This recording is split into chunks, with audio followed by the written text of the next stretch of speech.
Buenos días a todos. El Señor los bendiga. Me alegro de verlos nuevamente en casa en este pleno verano 2024.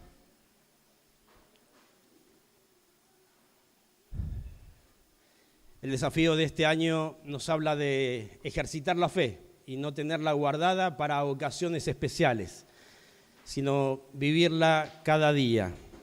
En esta mañana les invito a considerar en sus Biblias un pasaje que también suele repetirse en otros evangelios, tanto como en Mateo, así también en Lucas, pero elegí el texto de Marcos, capítulo 9, porque tiene mayor detalle que el resto de Mateo y que Lucas. En esos evangelios el mismo relato, gracias, el mismo relato es más breve y tiene menos detalle. Y a diferencia de ellos, Marcos tiene la particularidad de darnos, de alguna manera, mayores características, y les invito a considerar cada una de ellas porque tiene mayor, por así llamarlo, riqueza, si podemos adentrarnos al significado y a la intención que tuvo el escritor para con nosotros. El título es Fe a pesar de la incredulidad, y les invito a ver cómo Jesús obra en Marcos, capítulo 9, versículo 14 al 29. Lo leo directamente y luego nos detenemos en algunos puntos. Dice así en versión Nueva de Traducción Viviente, hablando de el pasaje previo a este relato que se encuentra en donde aparece la transfiguración de Jesús, quien llevó a ese monte a Pedro, a Jacobo y a Juan, parte de su círculo más cercano dentro de los 12, Pedro, Jacobo y Juan. Y dice el texto de Marcos, capítulo 9, versículo 14, cuando regresaron a donde estaban los demás discípulos, vieron que los rodeaba una gran multitud y que algunos maestros de la ley religiosa o escribas discutían con ellos. Cuando la multitud vio a Jesús, todos se llenaron de asombro y corrieron a saludarlo. Dice, ¿sobre qué discuten?, preguntó Jesús. Un hombre de la multitud tomó la palabra y dijo, Maestro, traje a mi hijo para que lo sanaras. Está poseído por un espíritu maligno que no le permite hablar. Y siempre que este espíritu se apodera de él, lo tira violentamente al suelo y él echa espuma por la boca, rechina los dientes y se pone rígido. Así que les pedí a tus discípulos que echaran fuera al espíritu maligno, pero no pudieron hacerlo. Y Jesús les dijo, gente sin fe, ¿hasta cuándo tendré que estar con ustedes? ¿Hasta cuándo tendré que soportarlos? Tráiganme al muchacho. Así que se lo llevaron, y cuando el espíritu maligno vio a Jesús, le causó una violenta convulsión al muchacho, quien cayó al piso retorciéndose y echando espuma por la boca. ¿Hace cuánto tiempo que le pasa esto?, preguntó Jesús al padre del muchacho. Desde que era muy pequeño, contestó él. A menudo el espíritu lo arroja al fuego y al agua para matarlo. Ten misericordia de nosotros y ayúdanos si puedes. ¿Cómo que si puedo?, preguntó Jesús. Todo es posible para el que cree. Al instante el padre clamó, sí creo, pero ayúdame a superar mi incredulidad. Cuando Jesús vio que aumentaba el número de espectadores, reprendió al espíritu maligno Escucha, espíritu que impides que este muchacho rígido oiga y hable, dijo. Te ordeno que salgas de este muchacho y nunca más vuelvas a entrar en él. Entonces el espíritu gritó y le causó otra convulsión violenta al muchacho y salió de él. Y el muchacho quedó como muerto. Un murmullo recorrió la multitud. Está muerto, decía la gente. Pero Jesús lo tomó de la mano, lo levantó y el muchacho se puso de pie. Más tarde, cuando Jesús quedó a solas en la casa con sus discípulos, ellos le preguntaron, ¿por qué nosotros no pudimos expulsar ese espíritu maligno? Y Jesús contestó, esa clase solo puede ser expulsada con oración. Y la versión 60 agrega, y ayuno. En el monte de la transfiguración, Dios habla a los allí presentes, estando Jesús, Elías y Moisés, y los discípulos oyen la voz de Dios. Y luego vuelven al valle, bajando o descendiendo del monte, con la intención de obedecerlo, y de esa manera también sirve ese breve relato para nosotros. Pero cuando Jesús baja, habiendo dejado, por así llamarlo, su gloria en la montaña, esa gloria atrae a la gente que lo va corriendo a saludarlo, asombrados de que Él estaba allí entre ellos. Y el relato del versículo 14 al versículo 22 nos dice el contexto que Dios utiliza para probar nuestra fe. El Señor primero nos concede la fe. ¿Recuerdan cómo viene la fe a la persona? Fuerte. Por oír la palabra de Dios. Primero oímos la palabra de Dios, la fe viene por gracia de Dios a nuestra vida y tiene allí la intención de ponerla en la persona de Jesús como nuestro Señor y como nuestro Salvador. Así que el Señor primero nos concede la fe y una vez que está puesta en Jesús, Él prueba nuestra fe.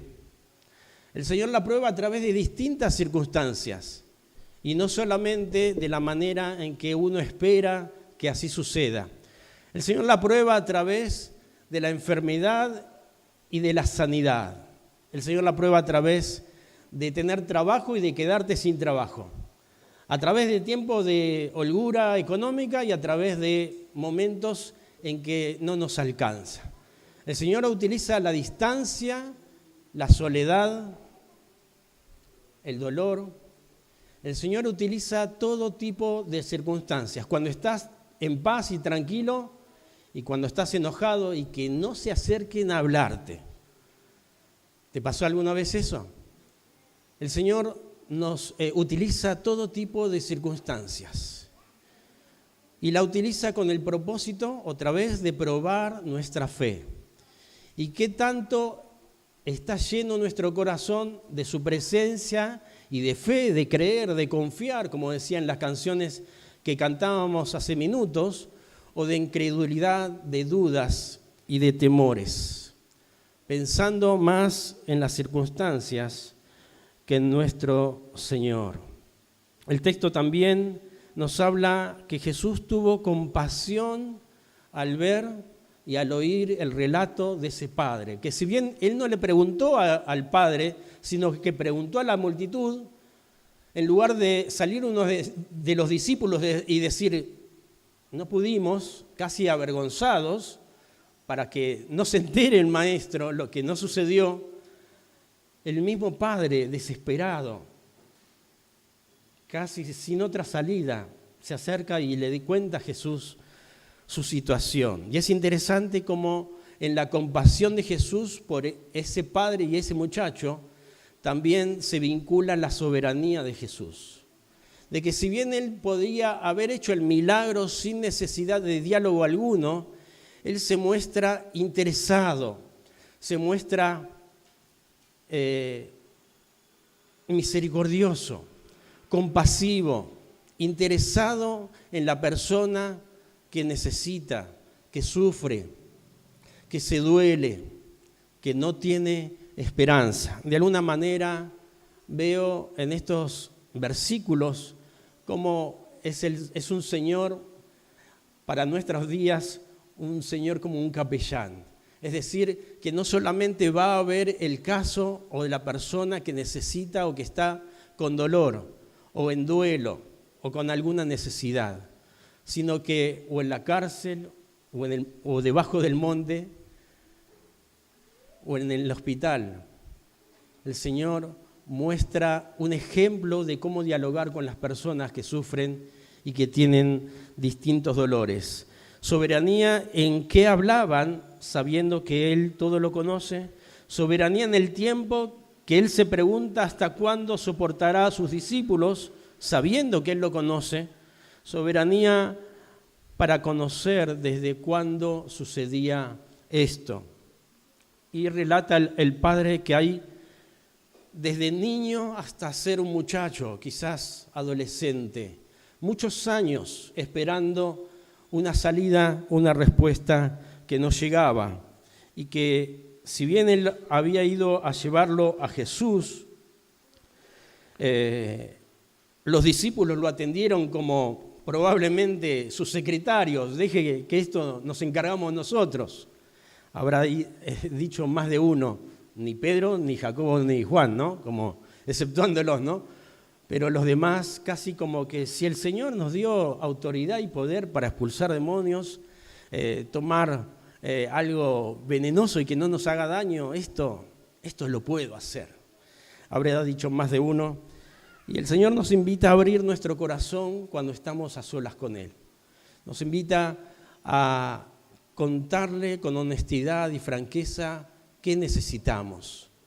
Aunque Él lo sabe, lo conoce, sabe nuestras limitaciones, sabe que solamente le contamos lo que vemos, también contarle lo que anhelamos que Él haga, siempre sabiendo que su voluntad es mejor que la nuestra y que mi voluntad basada en mis tiempos no tiene nada que ver con su voluntad basada en sus tiempos, en aquello que Él quiere hablarte a tu vida y quiere aconsejarte y quiere que experimentes crecimiento en tu fe, no considerando lo que ves hasta este momento, sino considerando más bien el tiempo y la voluntad del Señor.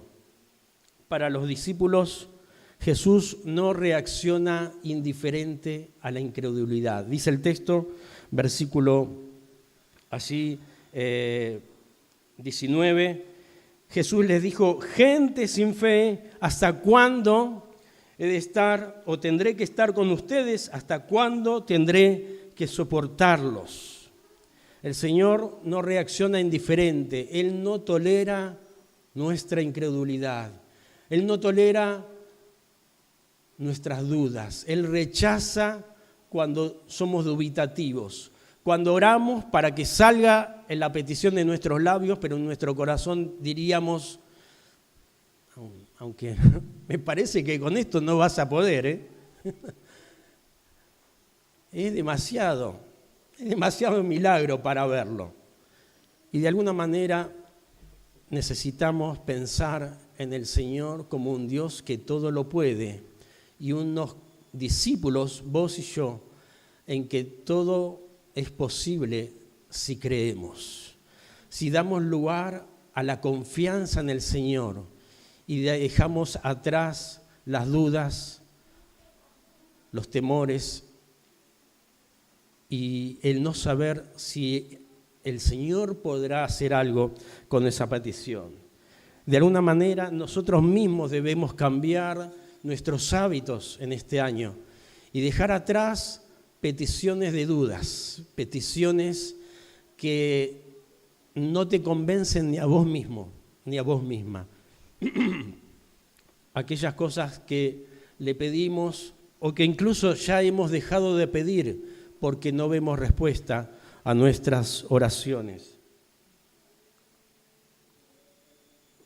No es lo mismo orar con fe y creyendo en el Señor que dudando. Para Jesús somos gente incrédula y no puede soportar estar al lado de discípulos que no creen en lo que están pidiendo. Por más que digan que creen en el Señor, por más que vengan a las celebraciones cada semana y digan, en ti todo lo creo, todo es posible. ¿Sí? ¿Lo contaste? ¿Lo cantaste con convicción, con ganas, con decisión?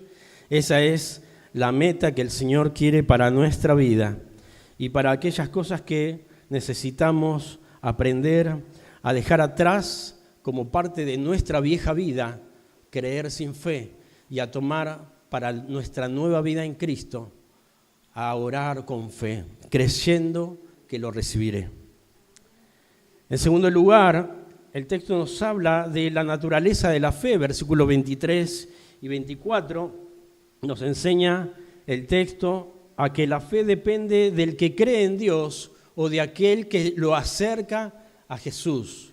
Un relato de los evangelios nos habla que amigos con un amigo enfermo llegaron a la casa de donde estaba Jesús y no había lugar para ingresarlo por la puerta. Y había un lugar allí en la terraza, viendo esta semana la serie de Chosen, donde se ve especialmente esa escena y donde desesperados, Señor, ¿podrás sanarlo? Está en tus tiempos, ¿podés dejarlo que se vaya solo, caminando con nosotros? De alguna manera, la desesperación de las personas, junto con la fe, son válidas para cuando la misma persona no tiene fe. Y el texto nos lleva a pensar entonces de que depende de la fe del que cree en el Señor o de quien lo acerca a Él. Tanto uno como otro, Dios utiliza, a pesar de la incredulidad, la fe de las personas. Para el incrédulo, el Señor le dice que cuando somos honestos y reconocemos nuestra incapacidad de creer, el Señor responde con compasión. No solamente que nos mira compasivo, sino que Él, en la incredulidad, pero honestidad de la persona, el Señor responde con compasión. Se muestra misericordioso. Abre no solamente el oído y la visión para conocer el caso, sino más bien Él abre su corazón y su voluntad para sanar, en este caso, a un muchacho o expulsar a un muchacho que había sido endemoniado o tomado por un espíritu inmundo. Y el texto nos lleva también a considerar que cuando la incredulidad nos invade, el Señor nos dice, cree porque todo es posible. Y Él a su vez nos da la expectativa de lo que hará. Ahora quedaba la pelota, por así llamarlo, en manos del Señor. Ahora quedaba el Señor en poder de qué hacer. ¿Le va a costar? ¿Lo hará con palabras? ¿Lo tocará solamente? ¿Lo mirará? ¿No dirá nada y saldrá el espíritu inmundo? ¿Qué hará el Señor? Y el Señor, en lugar de eso, se ocupa de preguntarle ¿desde cuándo? Imagínese si alguna vez estuvieron en presencia de una persona endemoniada en plena manifestación, ¿cómo será esa situación? En medio de las convulsiones, de la rigidez, de los insultos, el Señor se pone a dialogar con el Padre buscando respuestas que Él ya sabía. Hasta que llega el momento clave en que ya no hay más respuestas que dar. Ya es momento de accionar y llevar adelante la tarea del milagro que Dios puede obrar. El Padre no solo exclamó, no solo pidió, Él gritó casi con desesperación por su misericordia. Creo, Señor, ayúdame a superar mi incredulidad. Imagino que el Padre se unió con el propio muchacho y ambos clamaron por misericordia del Señor. De alguna manera ya no hay más que hablar, Señor. Ayúdanos, porque lo traje a tus discípulos y ellos no pudieron hacerlo. No sé qué pasó, es que se levantaron con la pólvora mojada. de alguna manera como para esbozar una sonrisa? Ellos no pudieron. Son tus discípulos, ¿eh? Mirá que están con vos hace como 2 años, casi un año antes este suceso de llegar a la cruz. Pero parece que no aprendieron la fórmula. Están con vos, viven con vos todos los días. Viven en Herli. Van a la iglesia, leen la palabra, van a los grupos de vida. Pero al menos en esto no están a tu nivel. Me reflejo en los discípulos. ¿En quién te reflejas? ¿En el Padre? ¿En el muchacho? ¿En la multitud? El texto original de cree, porque al que cree todo le es posible, está en un tiempo perfecto y presente. En el griego, ese término y en ese tiempo verbal habla de una fe que cree en el pasado y cree en el presente. No es una fe como nuestro idioma, que creí en el pasado pero que no creo o puedo dejar de creer, sino es una fe que creyó en el pasado y cree permanentemente en tiempo presente. Debido a que cuando venimos a los pies de Cristo y creemos en lo que Él hizo en la cruz a nuestro favor y para nuestra salvación y vida eterna y vida abundante, el texto nos dice que ya estamos en un tiempo de creencia permanente. Ya dejamos atrás la manera de creer en nuestra vieja vida y a partir de ahora creemos siempre en su poder, en su misericordia, en su voluntad, en sus tiempos, en su gracia. Cree porque todo es posible, sigue creyendo. No te tengo que repetir esto todos los domingos o todos los días de tu vida, aunque sirve para alimentar, animar nuestra fe. Ahora que somos discípulos del Señor, el texto nos dice, creíste y ahora seguirás creyendo. No hay manera de volver atrás a tu vieja vida sin Cristo. Ahora seguirás creyendo porque creíste una vez y para eso todo es posible. No dudes, cree que vendrán nuevos tiempos a tu vida, a tu hogar, a tu familia. Cree que se podrán multiplicar los grupos de vida. Cree que ganaremos más personas para Cristo en el barrio. Cree que seremos más en las reuniones de oración. Cree que cambiará algo en tu vida. Pero esa creencia no solo vale para decirla, sino para ponerla en acción. El hombre, ¿qué hizo para creer? No solamente lo dijo, sino también le pidió al Señor que superara su incredulidad. El Señor valora nuestra honestidad y que reconozcamos cuando dudamos. Vale más eso que creer al Señor de manera teórica y cuando llega el momento estamos en aguas. Estamos como que, ¿cómo era este tema? Había que orar, había que tocar, había que sanar, había que declarar, había que confesar. Hacelo vos que estás más cerca del Señor. Hacelo vos que predicaste el domingo. El texto nos lleva no solamente a considerar el contexto en el cual Dios prueba nuestra fe, también la naturaleza de la fe. Si estás luchando, pensaba al reflexionar en el texto, con un hijo o familiar rebelde lejos de Dios, si te considerás lejos de Dios, o si hay alguien que está lejos de Dios en tu hogar, cree, porque todo es posible. No depende del Señor y del poder del Señor, depende de tu fe. Depende de que si estés convencido en lo que estás pidiendo en oración, depende del que cree o de aquel que lo trae a Jesús. El Señor tiene pleno poder y ese pleno poder lo dio a sus discípulos, a su iglesia, aunque muchas veces no somos conscientes de ese poder. Cree porque todo es posible y así como el Señor sanó al hijo de un hombre cualquiera, un muchacho cualquiera, el Señor también puede hacer lo mismo en tu hogar, en tu familia, en tu casa. En tercer lugar, el resultado de la fe nos habla de considerar 4 aspectos. En primer lugar, Toda práctica diabólica está sujeta a Cristo, está sujeta a la autoridad de Cristo. No hay nada en el plano espiritual que no se arrodilla ante los pies del Señor. El demonio tiembla luego de creer, dice el texto de Santiago.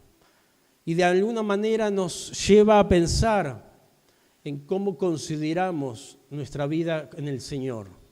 Estamos dentro de una batalla espiritual, dentro de una lucha espiritual. Una lucha que implica estar preparados, no cuando venimos a la casa del Señor, no cuando nos preparamos para el grupo de vida, no cuando salimos de alguna manera a misionar, entre comillas. Habla de una batalla espiritual continua y diaria que se enfrenta a tu fe, a tu manera de creer, a tu discipulado, a cuán cercano o lejano estás del Señor. La batalla espiritual implica estar listos y atentos. Dice Efesios capítulo 6, versículo 14 al 18. ¿Recuerdan? Colocarse como si fuese un soldado romano, la verdad. Luego, la justicia, una coraza. Luego, ¿me siguen allí? Vamos al texto, brevemente.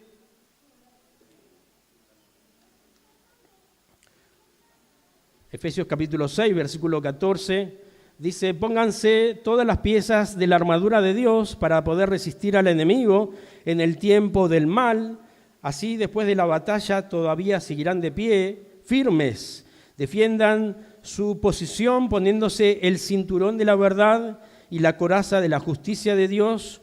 Pónganse como calzado la paz que proviene de la buena noticia, a fin de estar completamente preparados.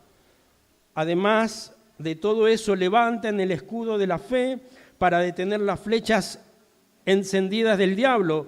Pónganse la salvación como casco y tomen la espada del Espíritu, la cual es la palabra de Dios. Y en último lugar, oren en el Espíritu en todo momento y en toda ocasión.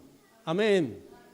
No cuando vos creas que lo vas a necesitar, no cuando creas que vas a poder ejercer tus dones de manera autónoma y continua, sin necesidad de oración, sino que todos los días de nuestra vida, porque no vaya a ser que nos agarre un muchacho cualquiera o un padre cualquiera con un muchacho cualquiera y cuando nos pida que oremos, digamos, hoy no vine preparado. ¿Podéis venir mañana? Y de alguna manera se vea qué tan no preparados estamos para la batalla. El texto nos llama a considerar también que debemos no dar nada por hecho sin oración. El texto dice, y lo tomo en el último punto, que este género se necesita orar. No solamente ejercer tus dones, como viene, así de alguna manera te levantaste y vamos a la batalla. Cuando ni siquiera oraste, te pusiste a cuenta con el Señor, o venimos, no sé, al grupo de vida, o vamos a trabajar, o lo que sea que hagas en tu vida. El texto nos dice que debemos estar conscientes que sin oración no hay obra de Dios. No hay obra de Dios por más que creas, por más que estés dispuesto allí.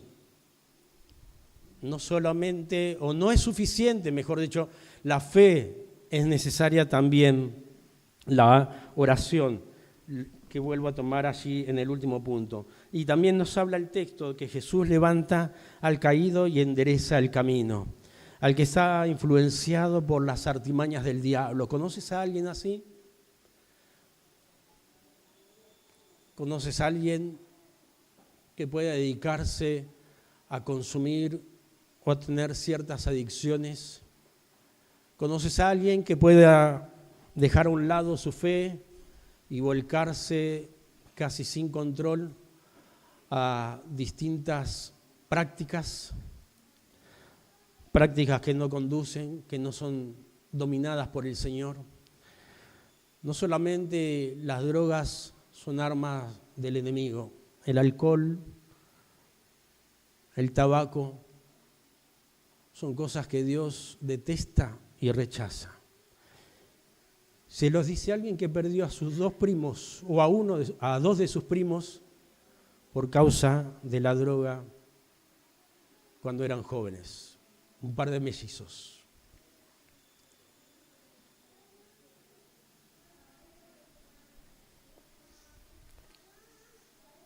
En medio de esa situación, Jesús te dice y me dice que si estás caído hay esperanza, que si te sientes derrotado o fracasado, confía en Él. Nos dice, cree porque todo es posible. El Señor endereza el camino de aquellos que tienen el camino torcido o van por sendas torcidas. Aunque creas que es suficiente la fe sin oración, aunque creas o consideres que está todo bien, que no pasa nada, si no vas hoy, si hoy no lees la Biblia, si no te congregás, si dejas de lado tu fe por unos días, si te tomás vacaciones, el Señor te dice, te estás desviando, te estás yendo hacia un camino que vos no podés dominar y siquiera el Señor está dominando. El Señor, versículo 27, dice, el resultado de la fe es que Jesús toma de la mano al joven, lo endereza y permite que se levante. No solamente el resultado de la fe obra en el muchacho, sino también que espera hasta último momento hasta recuperarlo y restaurarlo. No nos deja allí en la camilla, en el piso y arréglense y va a hacerse otro milagro. El Señor se ocupa personalmente de tu vida y de mi vida y está dispuesto a inclinarse y a levantarnos. Él quiere que estemos sobre nuestros pies para seguir caminando. Si el Señor te está guiando a considerar a alguien que está caído, que está sufriendo, a un padre con un hijo alejado del Señor, te animo y te invito a que ores por él, por esa persona. Al terminar esta predicación, el texto nos lleva al último punto. Antes del último punto, el texto original que utiliza allí, el versículo 27, utiliza el término resucitó. Así como leíamos que la gente lo daba por muerto luego de convulsionar por última vez, el texto nos dice que el Señor, cuando levanta al muchacho, Él lo resucita. De alguna manera, no solamente que lo daban por muerto, sino que también el Señor dejó ese estado de mortalidad en el que se encontraba el muchacho y Él lo resucitó. Y si hay algo en tu vida, en tu familia, en tu hogar, que considerás o que lo das por muerto, el Señor te dice, yo puedo resucitarlo. Yo puedo darle vida a todo lo que esté muerto. No hay nada imposible para mí, pero no hay nada imposible para ti si sos capaz de creer al Señor, si sos capaz de confiar en el Señor, si sos capaz de contarle tu incredulidad y pedirle que Él te ayude a superar tu incredulidad. Ante una situación límite, el Señor nos dice, cree porque todo es posible. Cree porque no hay nada imposible, pero si sos capaz de creer, no si soy capaz de hacer. No está en mí el poder hacerlo solamente, está en vos, en si estás dispuesto a creer, si estás dispuesto a confiar, si estás dispuesto a dejar que yo haga primero en tu vida, dar fe y luego ponerla a prueba. Porque al fin y al cabo todo lo que tenemos es de Dios, desde la salvación, el perdón de nuestros pecados, así también nuestra fe. Y todos, absolutamente todos, somos probados en nuestra fe. ¿Quién dice gloria a Dios? ¿Estás dispuesto? ¿Sí? Porque sin fe es imposible que Dios se agrade. Y no se trata de tener una fe gigantesca, sino del tamaño de un grano de mostaza. El texto nos lleva a considerar en último momento los versículos 28 y 29 del texto.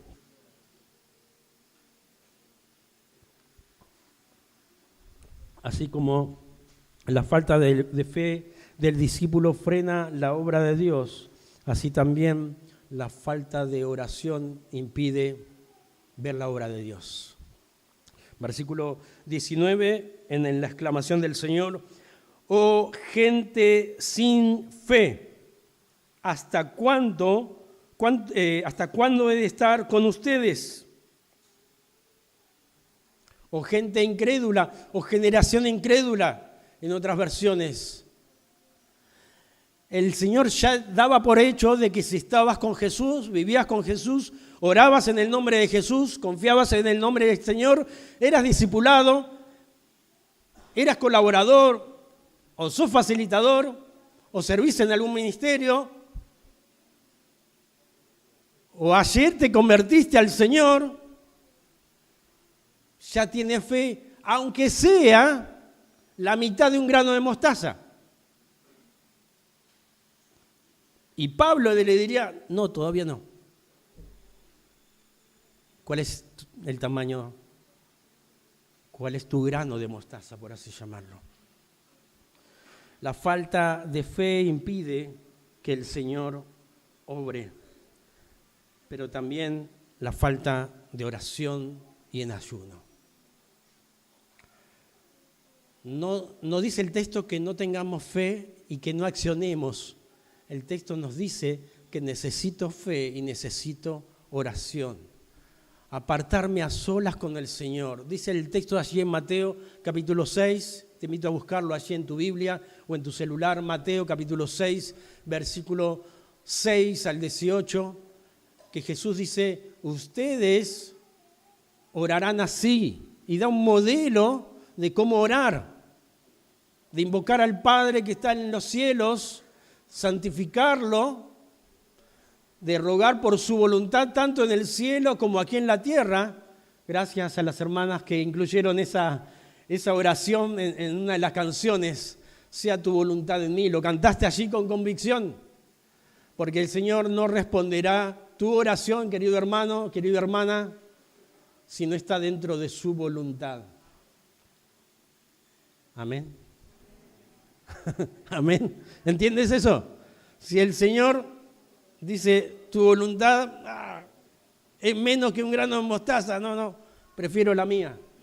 Prefiero la mía, que glorifica el nombre de Jesús y que permite que la fe de otros sea edificada y pueda crecer, no solamente pensando en tus necesidades, sino más bien pensando en las necesidades a nivel del reino del Señor. Y allí el Señor nos habla de cómo orar, incluso en los versículos 16 al 18 nos habla de cómo ayunar, porque Él da por hecho que sus discípulos ayunarán.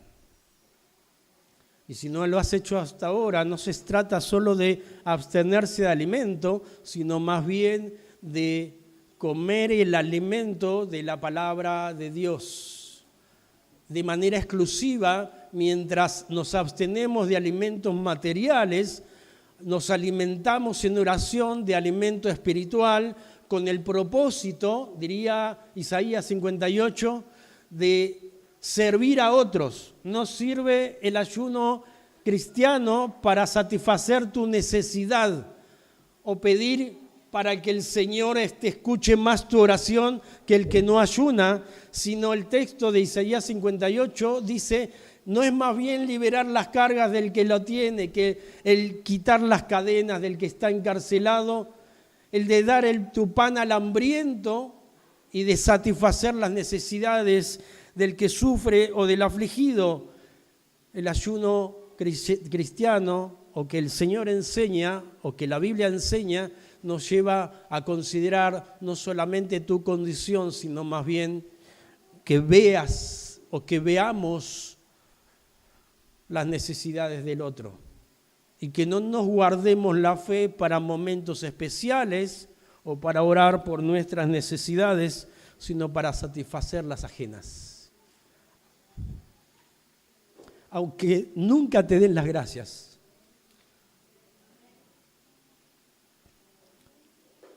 Pero si los acercó al Señor, esa es tu recompensa, hermano. Si tu fe no sirve para satisfacer las necesidades del otro, aún no has creído en Cristo, que satisfizo nuestras necesidades en lugar de las suyas. Amén. El texto nos lleva a considerar que es imposible ver la obra de Dios sin fe y sin oración y ayuno. ¿Cuándo? Cuando lo creas conveniente. Cuando entiendas que es el Señor que te está guiando a esa práctica. Y no, porque otro lo hace, lo hago. O porque tengo más peso del que debería tener. Sino porque necesito pensar más en la gente a mi alrededor, en sus necesidades, en el que sufre, en el afligido, en el angustiado, el que no lo tiene al Señor, el que no puede depositar su fe en Él aún que en mis necesidades, en mis aflicciones, en mis angustias o en mi desesperación. El Señor en el texto de Marcos puso su fe en acción y realizó a cabo y satisfizo las necesidades de una familia. Con fe y con oración y ayuno, diría versículo 29. Para eso y nada más que para eso, el Señor nos lleva o nos llama a tener tiempo apartado para considerar las necesidades ajenas. La incredulidad y la falta de oración y ayuno impiden que Dios obre. Lo dijo Jesús. Aunque lo cantes y lo creas, sin oración no vas a verlo. Porque no podemos desentendernos de la fe y de la oración. Son dos caras de una misma moneda. Son dos aspectos que en la que uno tiene fe en el Señor y en su poder y cree que Dios lo va a poder hacer, y en la que la oración me anima a confiar en el Señor y a dejar atrás mi pensamiento no cristiano de cómo puede Dios obrar en mi vida o a través de mi vida. Termino pensando repasando en que el Señor, el contexto que prueba nuestra fe nos habla de que el Señor nos da la fe y luego la pone a prueba, que necesito abrir mi corazón y contarle a Dios, ser honesto y confiar en su provisión, que debo interesarme en las necesidades ajenas y acompañar a quien lo precisa, y que el Señor no es indiferente a nuestra incredulidad. Él la rechaza, a Él no le agrada, pero nos lleva a pensar en un testimonio, y con esto finalizo.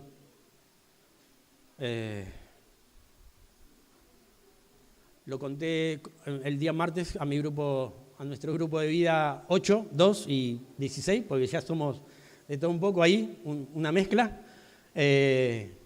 Dice el testimonio que había una iglesia en la cual tenía en la esquina de la misma iglesia un bar en la cual se encontraban gente de mala vida, borrachos, y hacían todo tipo de cosas que infectaban al barrio, ¿sí?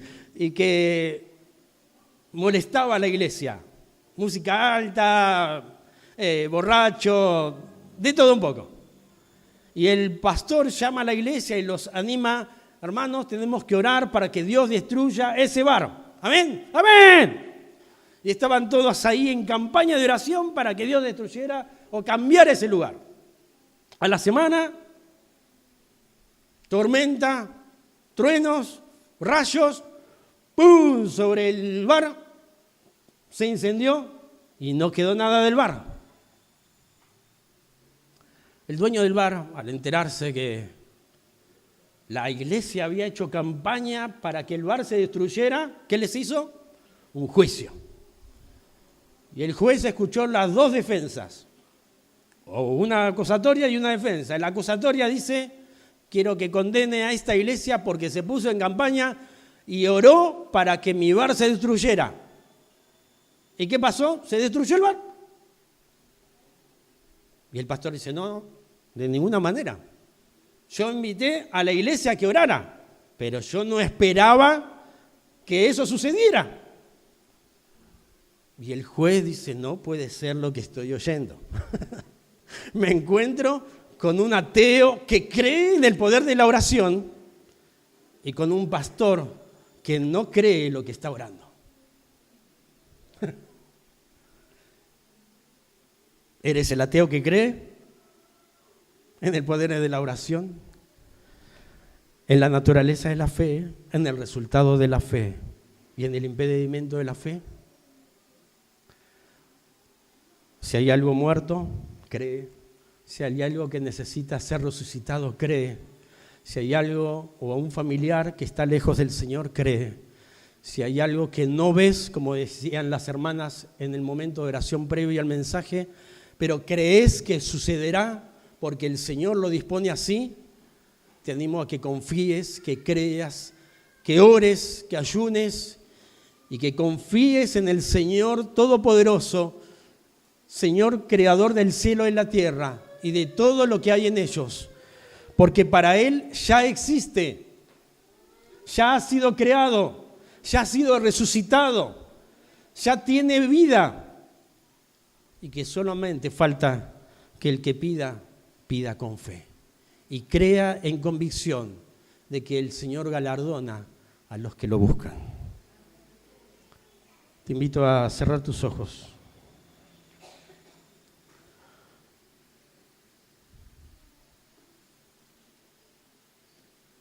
Y a considerar del texto que hemos leído, visto y oído. Si hay algo en tu vida o en la vida de tu familia, que hay algo que ya has dado por muerto y que no es posible que alguien pueda resucitarlo. Si tienes un cónyuge, un padre, un hijo, un amigo, una pareja, un hijo tan rebelde que ya has dejado de orar por él o por ella, el Señor nos dice que hay fe a pesar de tu incredulidad y que no se trata tanto de que si Él puede, sino de que si tú crees. ¿Crees? Sé sincero con el Señor y toma unos minutos y cuéntale si no crees aún, pero cuéntale, abre tu corazón, no dejes que el mensaje pase y no te toque. Deja que el Espíritu te traiga a alguien en tu rostro o en tu mente, o si sos vos mismo o vos misma, en la que has puesto tu fe en el Señor, pero no lo has mantenido constante o presente.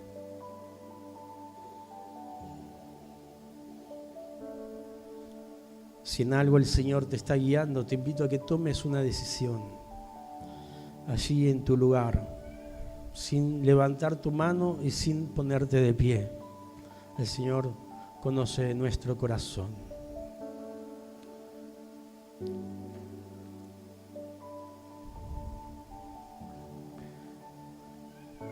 Gracias, Padre, porque todo lo diseñaste para que creyéramos.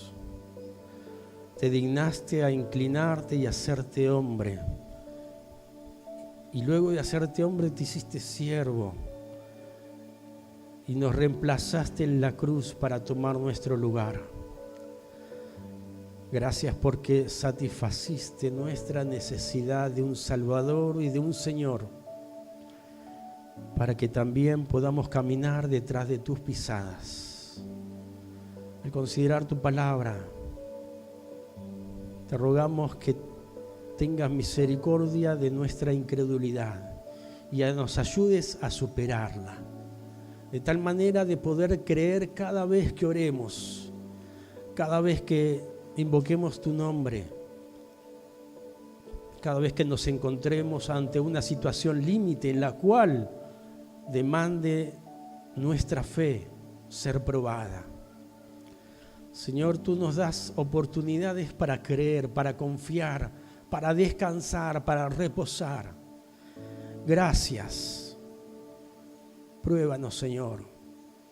Y si ya estamos en una prueba, ayúdanos a invocar tu nombre, a confiar, a creer y a orar y a ayunar si es necesario, Señor, para que nuestra fe tenga cierto tamaño como el de la mostaza, como el de esa semilla que puede hacer cosas imposibles. Te ruego por mis hermanos que han tomado decisión conforme tú lo has guiado en esta hora, o lo harás más tarde al terminar este día, al ir a descansar. En el nombre de Jesús te pido por cada uno de ellos, conforme a tu palabra, dales descanso, anímalos, permite que su fe pueda crecer y ayúdales a tomar la decisión de dejar atrás toda duda, toda adicción, todo aquello que no te agrada, que impide el obrar de tu espíritu, que nos aleja de ti, Señor, que nos pone más dudas que fe. Y guíalos, Señor, a tomar su fe y su vida dentro del campo de batalla en el que estamos. Tú como nuestro capitán y nosotros como tus soldados, como tus discípulos. Queremos seguirte, Maestro. Y queremos vivir una vida en este año que te agrade en nuestra fe, en nuestra oración y ayuno, y también en nuestra convicción de que tú harás conforme a tu poder y también a nuestra fe. Gracias. Te bendecimos, te adoramos y oramos juntos en el nombre de Jesús. Amén. Dios les bendiga.